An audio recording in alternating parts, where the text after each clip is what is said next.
Eu quero começar a entrar para a parte final olhando para o futuro. A gente entendeu os projetos que estão acontecendo, sobre dois aspectos desse futuro. Primeiro, sob o ponto de vista do que tem que ser feito, o que vocês enxergam de tendência, enfim, técnica e regulatória em todos esses segmentos, mas também sob o ponto de vista do profissional.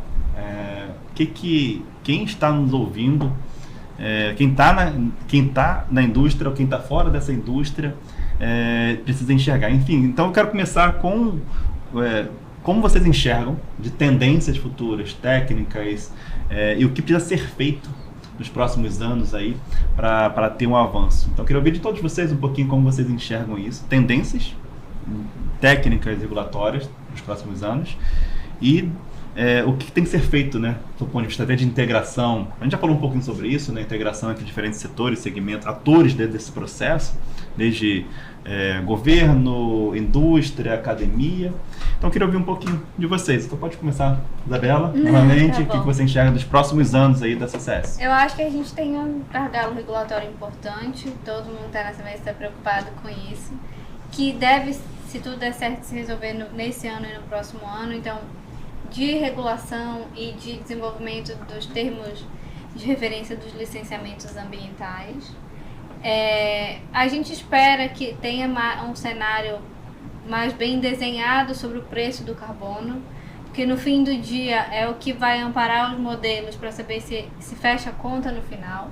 Então acho que esses são inequivocamente os gargalos, mas existe um gargalo que vou puxar uma conversa aqui que a gente já teve antes, que é o gargalo de mão de obra.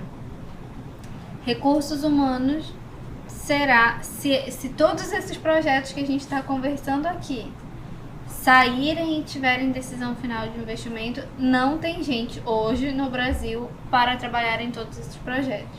Então a gente tem um gargalo de conversão dos profissionais, que normalmente são de áreas mais gerais, então geólogo, engenheiro de petróleo, engenheiro químico, economista, advogado, geofísico. Todos esses têm suas indústrias muito tradicionais e vão precisar fazer essa conversão de conhecimento. Não é uma conversão de conhecimento, ao meu ver, tão difícil, eu sou advogada e fiz, mas ela precisa ser focada. E isso vai precisar vir antes das decisões finais de investimento. A gente precisa preparar as pessoas. É uma cadeia que a gente está falando aqui de forma tentando simplificar, mas ela é uma cadeia complexa. E se a gente jogar hoje no pisão, preciso de uma consultoria XYZ, a gente conta nas mãos quem de fato consegue entregar. E se elas tiverem que entregar 3 projetos, não tem profissional suficiente. Sim. Então eu acho que recursos humanos vai ser, assim, depois de regulação e custo, o maior gargalo do Brasil, preparar a gente para trabalhar nos projetos. Cláudio, você pensa sobre isso? E aproveitando só mais um gancho, quais habilidades os profissionais precisam ter, tanto técnicas, ou seja, a Isabela mencionou muito bem, são todas as áreas, né? Todas as expertises, os backgrounds são bem-vindos para esse tema, porque vai precisar de advogado, economista, geofísico, geólogo, engenheiro, todas essas funções convergindo aí, de certa forma, se especializando. Então, como você enxerga mais ou menos as tendências, mas também quais habilidades, o que você pensa que o profissional deve buscar para poder estar pronto aí para esse futuro?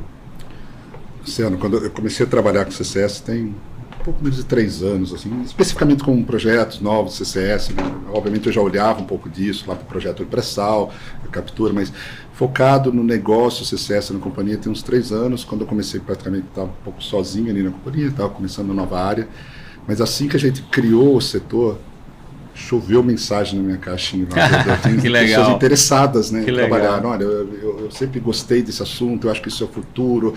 Eu acho que o nosso pessoal já percebe isso, né? A população percebe isso, que é necessário e que é um negócio que está surgindo, pode se tornar um grande mercado, além de ter essa visão daquele trabalho que você quer deixar para os seus filhos. De propósito, né? De propósito, propósito é a palavra.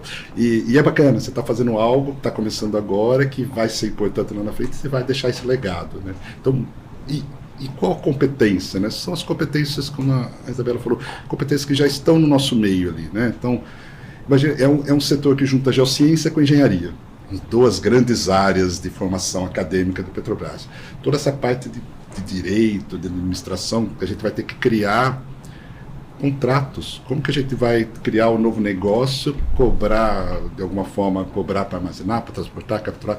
Como que é esse contrato? Então tem que ter uma equipe jurídica trabalhando nisso. Aí esse advogado vai ter que trabalhar numa área nova, né? Ele tem que se interessar por isso. Mas tem pessoas muito afins de fazer isso. Questões, analistas ambientais, por exemplo. A gente vai ter que investir nisso. A gente tem conversado muito com o IBAMA, com as agências estaduais, INEA, IEMA, CETESB, porque a gente está falando de armazenar onshore. São Paulo é bacia do Paraná, local com grande população em volta, uma bacia que não tem tanta produção ali de óleo e gás, quer dizer, a gente tem que mostrar para a população que é seguro. A gente vai ter que fazer essa comunicação, trazer todo esse conhecimento e essas pessoas engajadas nisso. A gente precisa trazer outras indústrias, né? Então, a indústria do petróleo, essa equipe aqui já está envolvida, mas e os outros setores industriais? Também precisa estar envolvido, perceber que isso é uma solução, vamos trabalhar junto para isso ser desenvolvido. Talvez assim, um recado, Luciano, que como é um segmento que está surgindo agora, um novo negócio no mercado, você pode chamar de qualquer forma, a gente não está competindo, tá? Então você vê aqui, tá Petrobras, Eneva, outros colegas, todo mundo, acho que eu conheço quase todo mundo que está engajado ali em CCS, tem a CCS Brasil que junta todas essas pessoas interessadas, para a gente, sim, compartilhar o conhecimento e crescer junto, até lá na frente se tornar uma realidade. Então, eu acho que essa união de esforços para esse novo negócio é super importante. Perfeito. Fred, também queria ouvir de você sobre esse tema de tendências e também habilidades, claro. competências. Bom, acho que... Quem a Eneva contrataria para esse segmento? Bons profissionais, dedicados, comprometidos. Não, acho que um ponto que a Isabela trouxe é sensacional, que é a questão de recursos humanos. Assim, eu acho que no final do ano passado eu participei até de uma mesa redonda da SBGF, né, a Sociedade Brasileira de Geofísica, e mostrou a parte acadêmica, quantificando, acho que era nos últimos 5 anos ou 7 anos, que cada vez entram menos estudantes no curso de Geofísica, em quase todas as universidades que tinham sido feito esse estudo de Geofísica do Brasil, incluindo UFBA, UNB, UF, UFPA, algumas bem tradicionais, né, que foram talvez as primeiras a ter o curso de Geofísica, né, como a UFBA, a UF, a Federal do Pará, e que cada vez menos os que entravam se formavam.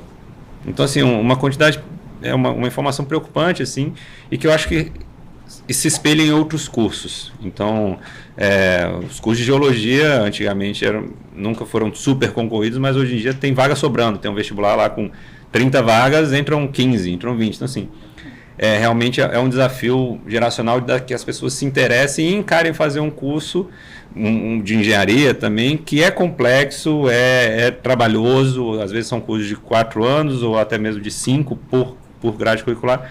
Então esse é um ponto que realmente eu acho que a Isabela colocou muito bem, e é uma preocupação, e a gente vê na própria indústria de óleo e gás, assim, às vezes a escassez.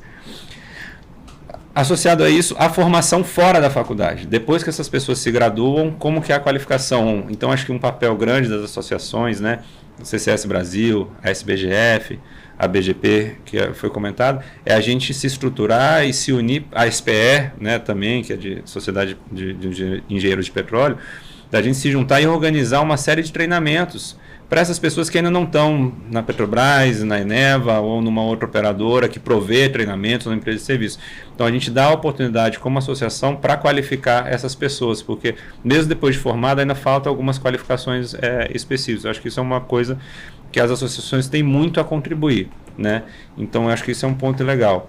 E em termos de tendência, eu acho que uma coisa que vai ser vital é a redução de custo, né? E onde é uma área que talvez é onde eu menos entenda é a parte do monitoramento.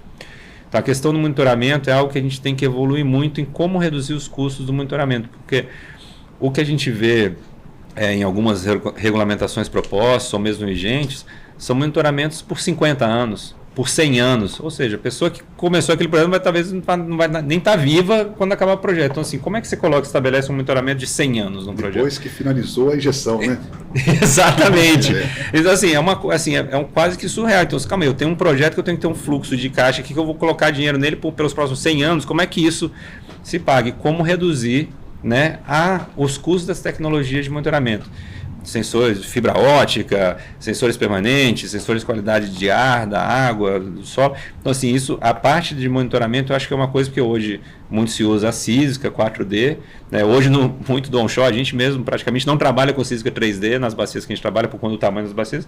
Então, quem dirá fazer um 3D e depois ficar repetindo esse 3D várias vezes de tempos em tempos. Isso traz custos que matam os projetos. Então, realmente, eu acho que reduzir os custos no monitoramento, trazendo também essa segurança, né, para a sociedade, para as indústrias, para o governo, que esse CO2 está ficando lá, né, o tempo que ele deveria ficar. Então, acho que a parte de tendência, eu acho que pode ter uma evolução muito grande no monitoramento, porque o resto, compressão, captura, perfuração de poços, a própria Císica, são técnicas muito dominadas e consagradas da indústria de óleo e gás.